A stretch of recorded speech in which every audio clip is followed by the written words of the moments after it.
Hello my dear student, how are you? দেখো, আজকের যে ভিডিও, সেই ভিডিওতে যেটা নিয়ে আলোচনা করব সেটা হচ্ছে যে নিউটনের যে মহাকর্ষ সূত্র, সেই নিউটনের মহাকর্ষ সূত্রের এমসিকিউ যে প্রবলেম সেগুলো নিয়ে। দেখো, যেগুলো প্রবলেম আছে সেগুলো কিন্তু আমি করিয়ে দেবো, বাকি যেগুলো থিওরি টাইপের সেগুলো করাচ্ছি না। তাহলে ফার্স্টে এমসিকিউ যেটা করব সেটা হচ্ছে নাম্বার 2। দেখো, যেটা বলেছে যে পৃথিবীকে আর ব্যাসার্ধের একটি গোলক ধরলে যে উচ্চতায় অভিকর্ষ ত্বরণের মান ভূপৃষ্ঠের মানের কি অর্ধেক হবে তা হলো। দেখো তাহলে কিভাবে করবে। ফার্স্টে দেখো, আমরা কি জানি যে পৃথিবীর পৃষ্ঠে অভিকর্ষ ত্বরণ, দেখো জি এটা ইকুয়াল টু কত হয়, জি এম বাই কত r², এটা আমরা জানি। তাহলে পৃথিবীর পৃষ্ঠে অভিকর্ষ ত্বরণের যে মান সেটা হচ্ছে কত, G equal to G M by r²। এবার তারপরে লেখো ধরি এইচ উচ্চতায় অভিকর্ষ ত্বরণের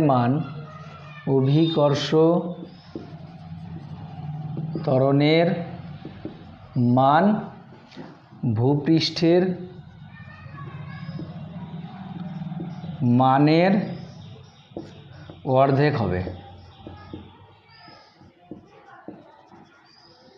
ঠিক আছে, তাহলে আমরা ধরে নিলাম যে এইচ উচ্চতায় অভিকর্ষ ত্বরণের মানটা কি হবে, পৃথিবীর পৃষ্ঠে যে মান তার কি অর্ধেক হবে। তাহলে দেখো তখন আমরা অভিকর্ষ ত্বরণ ধরে নিলাম কত, জি ড্যাশ। তাহলে জি ড্যাশ ইকুয়াল টু কী হবে, দেখো জি এম বাই কত আর প্লাস এইচ তার স্কোয়ার। ঠিক আছে, এবার দেখো প্রশ্নানুসারে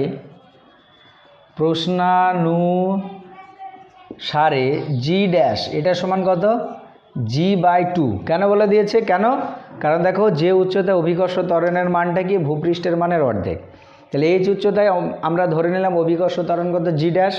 তাহলে সেই জি ড্যাশের মানটা অবশ্যই কার সঙ্গে সমান হবে, জি বাই 2 এর সঙ্গে সমান হবে। তাহলে দেখো অতএব জি বাই 2 এটা সমান কত, G M by R plus H তার কত স্কোয়ার। এবার দেখো জি সমান কত, জি এম বাই r²। তাহলে দেখো এটা হচ্ছে জি এম বাই 2 r², এটা সমান কত, G M by R plus H তার স্কোয়ার। তাহলে জি এম কেটে দাও, দিয়ে দুই দিকে রুট করে দাও। তাহলে দেখো 1/√2 ইন্টু আর, এটা সমান 1 বাই কত হবে, আর প্লাস এইচ। কোনাকুনি গুণ করো, তাহলে দেখো আর প্লাস এইচ এটা সমান কত, √2 ইন্টু কত আর। ক্লিয়ার? তাহলে এখান থেকে এইচ সমান কী হবে, √2 আর মাইনাস আর সমান আরটা কমন নাও, দেখো √2 - 1। ঠিক আছে, অর্থাৎ দেখো অপশান কোনটা আছে, ডি। তাহলে ডি অপশানটা হচ্ছে রাইট অ্যান্সার। তাহলে এখানে খুব ভালো করে মাথায় রাখবে এই ফর্মুলা, যে জি সমান জি এম বাই r²। দেখো আর একটা আমরা ফর্মুলা জানি যে জি ড্যাশ এটা সমান জি ইন্টু 1 - 2h/r। দেখো এখানে এই ফর্মুলায় বসালে কিন্তু এটা কখনো আসবে না। কিভাবে? এটা যদি তুমি জি ড্যাশের জায়গায় জি বাই 2 বসাও, তাহলে G by 2 equal to G into 1 - 2h/r। ঠিক আছে, তাহলে দেখো জি কেটে গেল। তাহলে এখানে দেখো 1/2 এটা সমান 1 - 2h/ কত আর, এটাকে এইদিকে নিয়ে আসো। তাহলে 2h/r এটা সমান দেখো কত আসবে, 1 - হাফ, মানে কত হলো, হাফ। ঠিক আছে, তাহলে এখানে দেখো আলটিমেট 4h/r এটা সমান 1। তাহলে এইচ ইকুয়াল টু দেখো কত হবে, r/4। তাহলে এইভাবে যদি তুমি করো তাহলে সেটা কত আসছে, দেখো r/4 হয়ে যাচ্ছে। আর এইভাবে করলে এইচ ইকুয়াল টু কত, √2 - 1 ইন্টু কত আর। দেখো এই ফর্মুলাটা তখনই অ্যাপ্লিকেবল যদি তোমার এইচের মানটা আর এর তুলনায় কি অনেক অনেক ছোট হয়, তখনই অ্যাপ্লিকেবল এটা। তাহলে যেহেতু এখানে ভূপৃষ্ঠের মানের কেউ অর্ধেক, তাহলে এখানে সে উচ্চতাটা কি হবে, অনেকটা বেশি হবে। তাহলে যদি অনেকটা বেশি হয় তাহলে তখন এই ফর্মুলায় বসিয়ে তোমাকে কি করতে হবে, ক্যালকুলেশান করতে হবে। ক্লিয়ার? তাহলে এইটা ভালো করে মাথায় রাখবে যে কোনটা কখন আমরা ইউজ করব। তারপরে দেখো 3 নম্বরেরটা যেটা বলেছে যে একটি গ্রহের ভর পৃথিবীর ভরের 4 গুণ এবং ব্যাসার্ধ পৃথিবীর ব্যাসার্ধের 2 গুণ হলে গ্রহটির অভিকর্ষ ত্বরণের মান কত হবে? দেখো আমরা জানি পৃথিবীর অভিকর্ষ ত্বরণ পৃথিবীর ক্ষেত্রে জি এটা সমান কত? gm/r², তাই তো? এবার ওই অন্য যে গ্রহ সে অন্য গ্রহেটা কি বলেছে? অভিকর্ষ ত্বরণের মান বার করতে বলেছে। তাহলে ধরি ওই গ্রহের ক্ষেত্রে জি ড্যাশ অভিকর্ষ ত্বরণ কত? G dash. তাহলে জি ড্যাশ সমান কী হবে? দেখো G into M dash by R dash কি তার স্কোয়ার। এবার দেখো প্রশ্নানুসারে কি বলেছে? প্রশ্নানুসারে এম ড্যাশ এটা সমান কি? পৃথিবীর যে ভর তার কত গুণ? 4 গুণ, মানে কত হচ্ছে 4 ইন্টু এম। আর ব্যাসার্ধটা কি বলেছে? আর ড্যাশ সমান পৃথিবীর যে ব্যাসার্ধ তার কি দ্বিগুণ, অর্থাৎ দেখো কত 2r। তাহলে কত? জি ড্যাশ এটা সমান কত? জি ইন্টু 4m বাই 2r পুরোটার স্কোয়ার, তার মানে জি ইন্টু 4m বাই 4 ইন্টু কত? r²। ঠিক আছে, এবার 4 কেটে দাও। তাহলে 4 কেটে দিলে কত আসছে? gm/r²। এটা সমান কত? জি এটা সমান কত? 9.8 মিটার/সেকেন্ড²। অর্থাৎ দেখো ওই গ্রহের অভিকর্ষ ত্বরণের মানটা কি পৃথিবীর যে অভিকর্ষ ত্বরণের মান তার সঙ্গে কি সমান হচ্ছে। ক্লিয়ার? তারপর একটা দেখো, তাহলে এখানে option A is the right answer. Okay, এরপরে 3 নাম্বারটা দেখো, নাম্বার 4, নাম্বার 3 তো হলো। এবার নাম্বারে 4-এ কি বলেছে? বলেছে চন্দ্রের ভর পৃথিবীর ভরের 1/80 ভাগ এবং চন্দ্রের ব্যাসার্ধ পৃথিবীর ব্যাসার্ধের 1/4 ভাগ। চন্দ্রের অভিকর্ষ ত্বরণ এবং পৃথিবীর অভিকর্ষ ত্বরণের অনুপাত কত হবে? দেখো আগের মতোই, তাহলে পৃথিবীর ক্ষেত্রে তুমি ধরে নাও কত? জি, তাহলে এটা সমান কত হবে? gm/r²। আর এটা হলো পৃথিবী মানে আর্থ, আর এটা হচ্ছে ধরো মুন। ঠিক আছে, তাহলে মুনের ক্ষেত্রে আমরা ধরলাম কত? জি ড্যাশ, তাহলে কত হবে? G M dash by R dash তার স্কোয়ার। এবার দেখো বলেছে ভরটা পৃথিবীর ভরে কত? 80 ভাগ, তার মানে জি ইন্টু এম বাই কত? 80, আর ব্যাসার্ধটা কি বলেছে? 1/4, তার মানে দেখো আর বাই কত? 4, তার মানে দেখো r² বাই কত হয়ে গেলো? 16, তার মানে সেই 16টা কি উপরের দিকে উঠে গেল। তাহলে এইটা দেখে কাটলে কত হবে? 5 16 80, তাহলে দেখো কত আসছে? gm/5r²। এবার কি বার করতে বলেছে? চন্দ্রের অভিকর্ষ ত্বরণ এবং পৃথিবীর অভিকর্ষ ত্বরণের অনুপাত কত হবে? এবার দেখো অতএব জি ড্যাশ বাই জি এটা সমান কত হবে? দেখো চাঁদের হাতে কত? gm/5r², আর জি এর মানটা দেখো উল্টে দাও, তাহলে এখানে কি হয়ে গেল? r² বাই কত? gm। এটা কেটে গেল, r² কেটে গেল, তাহলে 1/5। তাহলে জি ড্যাশ ইস টু জি এটা ইকুয়াল টু 1 কত? 5, 1:5। তাহলে দেখো কত উত্তর আছে সি এরটা। ক্লিয়ার? বোঝা গেল? তাহলে এই ফর্মুলাটা ভালো করে মাথায় রাখবে, এবং আমি পড়ানোর সময় বলেছিলাম এই ফর্মুলাটা তোমার খুবই গুরুত্বপূর্ণ একটা ফর্মুলা, প্রচুর কাজে লাগবে। এরপরে দেখো যেটা আচ্ছা, এখানে আর একটা ভালো কোশ্চেন আছে, তাহলে এটা মনে রাখবে। বলেছে পৃথিবীর ঘূর্ণন হঠাৎ থেমে গেলে নিরক্ষীয় অঞ্চলে কোনো বস্তুর অভিকর্ষ ত্বরণের মান কত হবে? দেখো আমরা জানি যে নিরক্ষীয় অঞ্চলে ওই পৃথিবীর ঘূর্ণনের জন্য অভিকর্ষ ত্বরণের মানটা কি সব থেকে কম পরিমাণে সব থেকে বেশি পরিমাণে কি হ্রাস পায়, আর মেরু অঞ্চলে কি কোনো হ্রাস পায় না। তাহলে দেখো যদি পৃথিবীর ঘূর্ণনটা কি থেমে যায়, তাহলে ওখানে নিরক্ষীয় অঞ্চলে অভিকর্ষ ত্বরণের মানটা যে হ্রাস পাচ্ছিল সে হ্রাস পাবে না, তার মানে কী হবে? এখন যেটা আছে তার থেকে কি বৃদ্ধি পাবে। কিন্তু যদি তোমার মেরু অঞ্চলে বলা হতো এইটা যে পৃথিবীর ঘূর্ণন যদি হঠাৎ থেমে যায় তাহলে তখন মেরু অঞ্চলে অভিকর্ষ ত্বরণের মানের কি পরিবর্তন হবে?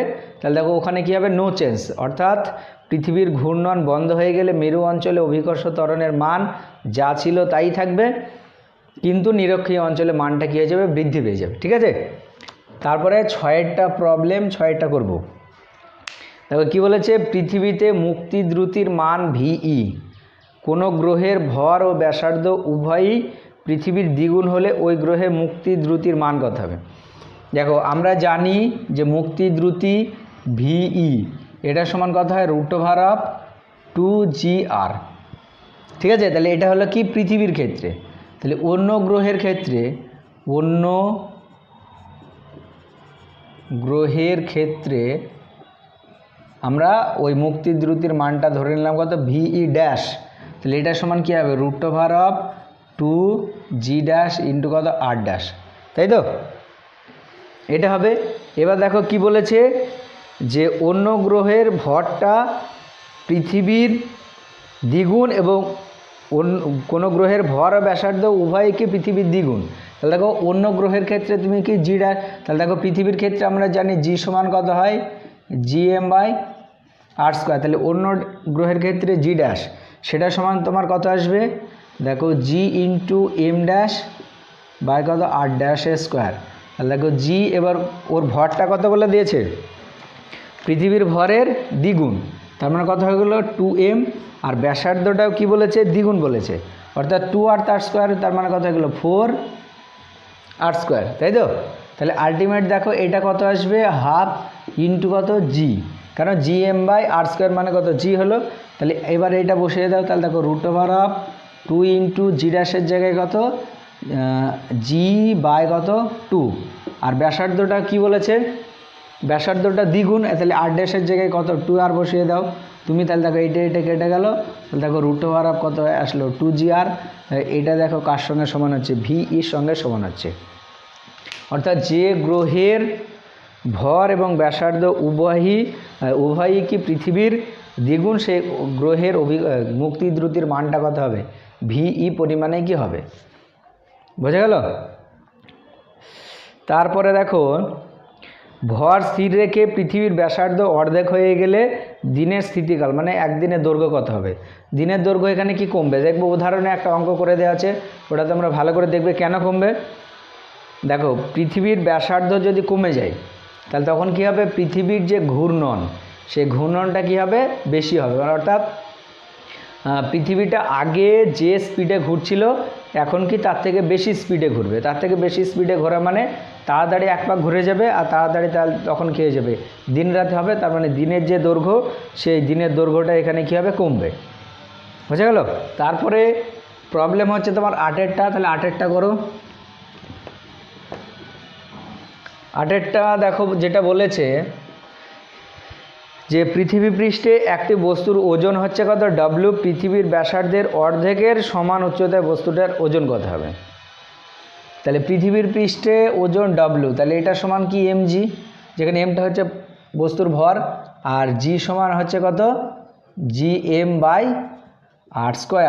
ঠিক আছে, আর তুমি ধরে নাও, ধরি পৃথিবীর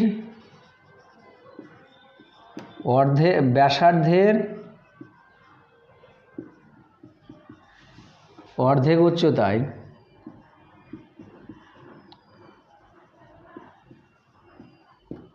অভিকর্ষ ত্বরণ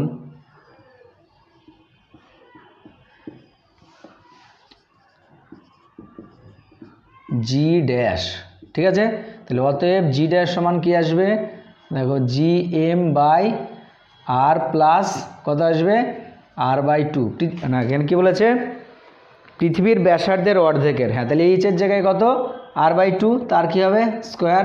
তাহলে এটা করলে কত আসছে? gm/ এটা করলে কত হবে? 3r/2 তার কি স্কোয়ার। ঠিক আছে, তাহলে এটা করলে দেখো তোমার আসছে 4/9 ইন্টু gm/r²। তার মানে কত? 4/9 ইন্টু কত? জি। ওকে, তাহলে দেখো পৃথিবীর পৃষ্ঠে বস্তুটার ওজন কত? ডব্লিউ। তাহলে পৃথিবীর ব্যাসার্ধের অর্ধেকের উচ্চতায় অভিকর্ষ ত্বরণের মানটা কত আসছে জি ড্যাশ সমান 4/9 ইন্টু কত জি। তাহলে অর্ধেক উচ্চতায় ওজনটা তুমি ধরে নাও কত ডাব্লু ড্যাশ।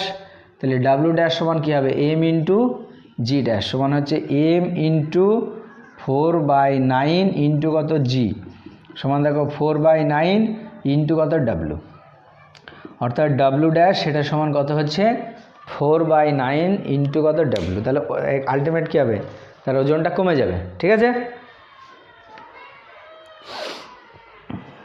তারপরে দেখো 11টা কী হবে সেটা আমরা দেখব। তার আগের দুটো মোটামুটি থিওরি, ওটা প্রবলেম না, ওইগুলো তাহলে আমরা করছি না। এবার হচ্ছে তোমার 11 নাম্বার। এটা দেখো কি বলেছে, যে ভর স্থির রেখে যদি পৃথিবীর ব্যাসার্ধ হঠাৎ তার বর্তমান মানের 80% করা হয় তবে পৃথিবীর অভিকর্ষ ত্বরণের মান কত হবে। ভেরি ভেরি ইম্পর্টেন্ট একটা কোশ্চেন। তাহলে দেখো আমরা জানি পৃথিবীর পৃষ্ঠে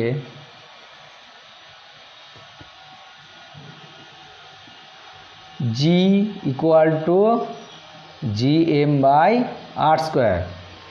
এবার দেখো পৃথিবীর কি ভরটা স্থির, যে ব্যাসার্ধ কত 80% হয়ে গেল, বর্তমান মানের 80%। তাহলে দেখো পৃথিবীর ব্যাসার্ধ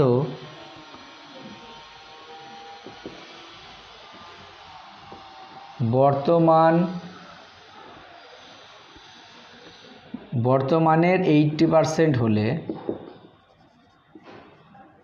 ব্যাসার্ধ তখন কত আসবে 80/100 ইন্টু আর, তার মানে 0 0 কাটলো 4/5 ইন্টু কত আর। ঠিক আছে, তাহলে এখন জি সমান কত আসবে, এখন অভিকর্ষজ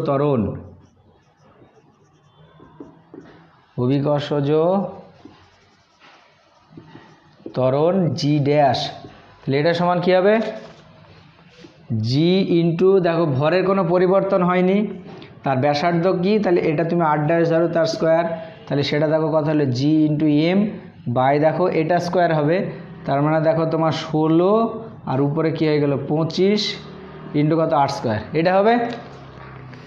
এবার কি বলেছে, তাহলে দেখো এখানে অভিকর্ষ ত্বরণের মানটা কি হয়ে গেল, তোমার আগের তুলনায় কি হচ্ছে বেড়ে যাচ্ছে। আগে কত ছিল gm/r², এখন কত হয়েছে 25/16 gm/r², তাহলে বেড়েছে, তাহলে বৃদ্ধি কত হবে, তাহলে এখানে দেখো অভিকর্ষ ত্বরণের মান কী হবে বাড়বে, তাহলে শতকরা বৃদ্ধি একবারে আমরা বার করব, শতকরা বৃদ্ধি এটা সমান কত হবে, দেখো জি ড্যাশ মাইনাস জি, এটা বৃদ্ধি হলো কততে বৃদ্ধি পেয়েছে জি এ, তাহলে 100তে কত হবে এইটা, ক্লিয়ার।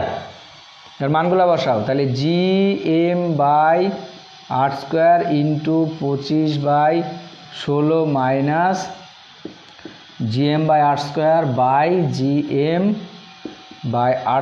ইন্টু কত 100, ঠিক আছে 1000 না সরি।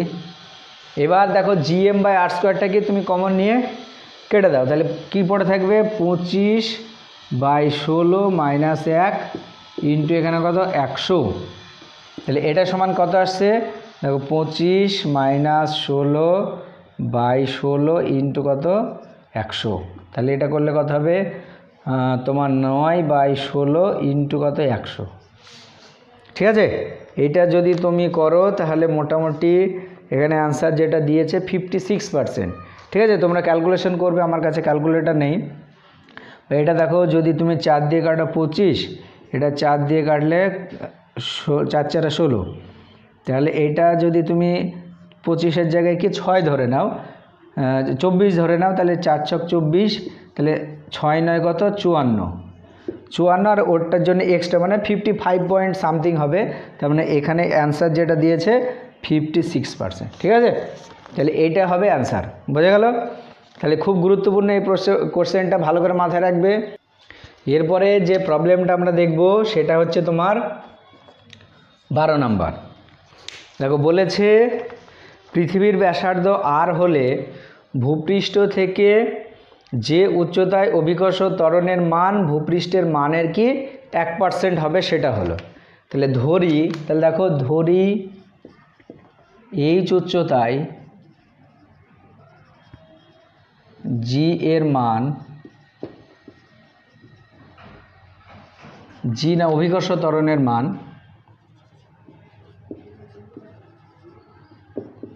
অভিকর্ষজ ত্বরণের মান ভূপৃষ্ঠের 1% হবে। ঠিক আছে, এইবার দেখো আমরা জানি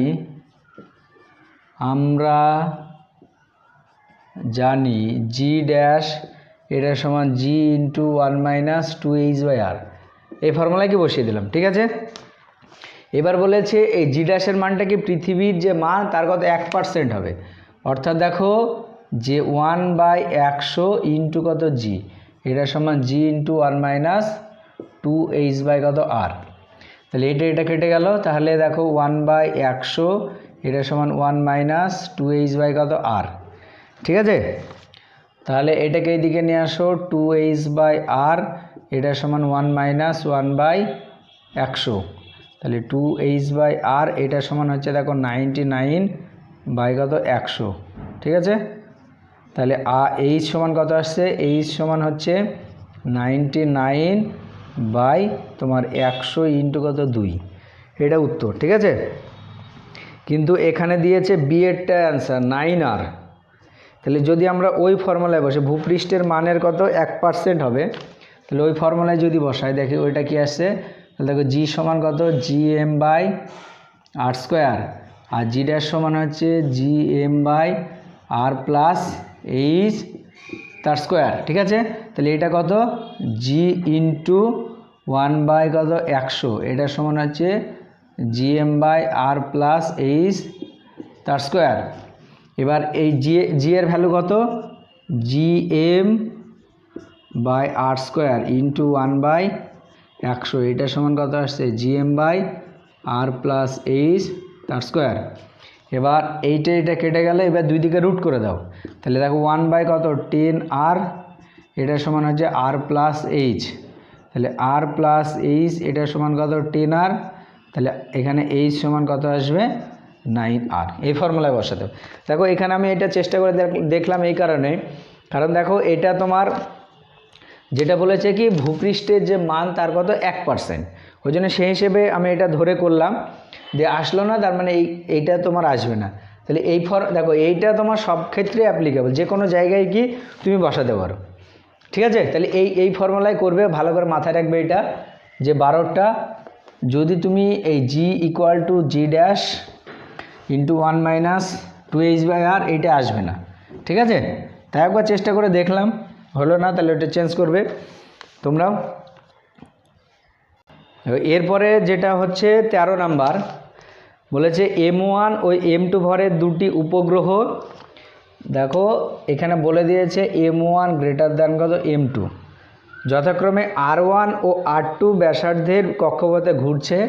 এখানে তোমার বলে দিয়েছে r1 গ্রেটার দ্যান কত r2, v1 ও v2 বেগে ঘুরছে। ঠিক আছে, এক্ষেত্রে বেগের মানটার কি হবে, দেখো আমরা জানি যে কৃত্রিম উপগ্রহের ক্ষেত্রে বেগ v এটা সমান হচ্ছে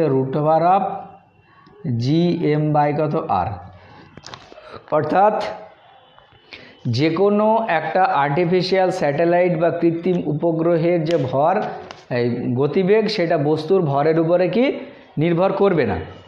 তাহলে দেখো এখানে m1 গ্রেটার দ্যান m2 বলে দিয়েছে, তাহলে ওইটার কিন্তু কোনো কাজ নেই, কেন, কারণ ভরের উপরে কি নির্ভরই করে না, কিন্তু কিসের উপর নির্ভর করে, স্মল আর এর উপর নির্ভর করে। তাহলে দেখো আমরা এখান থেকে বলতে পারি ভি সমানুপাতিক কত √1/r, যেহেতু জিএমটা কি কনস্ট্যান্ট, অর্থাৎ দেখো যে ভি প্রপোর্শনাল টু 1/r, তাহলে দেখো যার ব্যাসার্ধ বেশি হবে তার ক্ষেত্রে ভেলোসিটিটা কি হবে, কম হবে।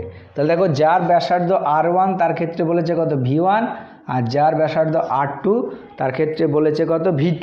তাহলে অবশ্যই দেখো v1 এর মানটা v2 থেকে কি হবে, কম হবে, কেন, কারণ এর ব্যাসার্ধ বেশি, তাহলে অবশ্যই v1 লেস দ্যান কত হবে, v2 হবে। তাহলে এটা ভালো করে মাথায় রাখতে হবে যে বস্তুর ভরের উপরে নির্ভর করে না।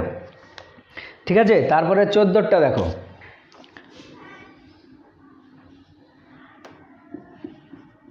14টা কি বলেছে, যে ভূপৃষ্ঠ থেকে এইচ উচ্চতায় জি এর মানের পরিবর্তন ভূপৃষ্ঠ থেকে এইচ গভীরতায় জি এর মানের পরিবর্তনের সঙ্গে সমান। তাহলে এক্স এবং এইচের মধ্যে সম্পর্ক বার করে। দেখো আমরা জানি যে এইচ উচ্চতায় জি ড্যাশ এটা সমান কি হয়, জি ইন্টু 1 - 2h/r। ঠিক আছে, তাহলে দেখো জি ড্যাশ এটা সমান হচ্ছে 2hg/r হয়, তাই তো না? ঠিকই আছে, হ্যাঁ। তাহলে এটা সমান দেখো জি মাইনাস 2hg/r। এবার এখানে দেখো জি মাইনাস জি ড্যাশ এটা সমান হচ্ছে 2hg/r। তাহলে এটা হচ্ছে কি পরিবর্তন, এইচ উচ্চতায় উঠলে যে পরিবর্তন সেটা হচ্ছে তোমার 2hg/r। আর গভীরতার ক্ষেত্রে সম্পর্ক কি আছে, যে জি ড্যাশ সমান হচ্ছে জি ইন্টু 1 - h/r। তাহলে এক্স বাই কী হবে, আর হবে। এখানে যে গভীরতাটা কি বলেছে, এক্স বলে দিয়েছে। তাহলে দেখো জি ড্যাশ এটা সমান জি মাইনাস এক্স ইন্টু জি/r। ঠিক আছে, এটাকে এই দিকে নিয়ে আসো, এটা তাহলে দেখো জি মাইনাস জি ড্যাশ এটা সমান কত, xg/r। তাহলে এবার শর্তানুসারে কি বলেছে, এইচ উচ্চতায় যে পরিবর্তন আর এক্স গভীরতায় পরিবর্তনটা কি সমান। তাহলে দেখো শর্তানুসারে ওই 2hg/r এটা সমান হচ্ছে এক্স জি/r। এটা কেটে গেল, জি কেটে গেল। তাহলে দেখো 2h = কত, এক্স। তাহলে দেখো কোনটা সঠিক অ্যান্সার আসছে, বা x = 2h। এটা দেখো বি এরটা হচ্ছে তোমার রাইট অ্যান্সার। ঠিক আছে, খুব ভালো করে মাথায় রাখবে এইটা। তারপরে দেখো যেটা আছে 15টা, নাম্বার 15 কি বলেছে, দেখো বলেছে এম ভর সম্পন্ন কণার মুক্তি দ্রুতি। দেখো আমরা জানি যে কোনো একটা বস্তুর ক্ষেত্রে যে কোনো একটা গ্রহে মুক্তি দ্রুতি ভিই এটা সমান √of কত, 2gr। অর্থাৎ দেখো মুক্তি দ্রুতির মানটা বস্তুর ভরের উপরে কি নির্ভরশীলই না, তার মানে ওই জন্য এখানে অ্যান্সার কী হবে, m⁻0 এর সঙ্গে সমানুপাতিক আমরা বলতে পারি। ঠিক আছে, তারপরে 16টা দেখো, 16টা কি বলেছে, বলেছে এ ও বি দুটি উপগ্রহ একই ব্যাসার্ধে বৃত্তাকার কক্ষপথে ঘুরছে, এর ভর বি এর 16 গুণ, বি এর প্রদক্ষিণকাল ও এর প্রদক্ষিণকালের অনুপাত কত হবে। দেখো একটু আগে আমরা দেখলাম 13এরটা, যে কোনো একটা বস্তুর বা যে কোনো একটা কৃত্রিম উপগ্রহের যে প্রদক্ষিণ বেগ সেটা কি বস্তুর যে ভর সে ভরের উপর কি নির্ভরশীল না, বা কৃত্রিম উপগ্রহের ভরের উপর নির্ভর করে না। তাহলে এখানে দেখো যেটা বলেছে এ এবং বি দুটোর ভর একই ব্যাসার্ধের বৃত্তাকার কক্ষপথে ঘুরছে, আর আমরা দেখলাম যে ওই বেগটা ব্যাসার্ধের বর্গমূলের কি ব্যস্তানুপাতিক। তাহলে ব্যাসার্ধের উপরে নির্ভর করে, কিন্তু ভরের উপরে কি নির্ভর করে না। তাহলে এখানে দেখো ব্যাসার্ধটা কি সমান বলে দিয়েছে, কিন্তু এর ভরটা বি এর কি 16 গুণ। তাহলে এখানে আমরা জানি যে ভরের উপরে যেহেতু নির্ভর করছে না, সেটা 16 গুণ হোক কোটি কোটি গুণ হোক তার উপরে দেখো কোনো ব্যাপার নেই। ঠিক আছে, কারণ ওর উপরে নির্ভরই করছে না, যত গুণে হোক কোনো লাভ নাই। তাহলে আলটিমেট যেহেতু তাদের ব্যাসার্ধটা সমান, তাহলে তাদের ক্ষেত্রে যে প্রদক্ষিণ বেগ সে প্রদক্ষিণ বেগের মানটাও কী হবে, সমান হবে। ঠিক আছে, এটা ভালো করে মাথায় রাখতে হবে। ক্লিয়ার? ওকে, তাহলে আজকে এই পর্যন্ত থাক, এর পরের দিন বাকিগুলো করে দেবো।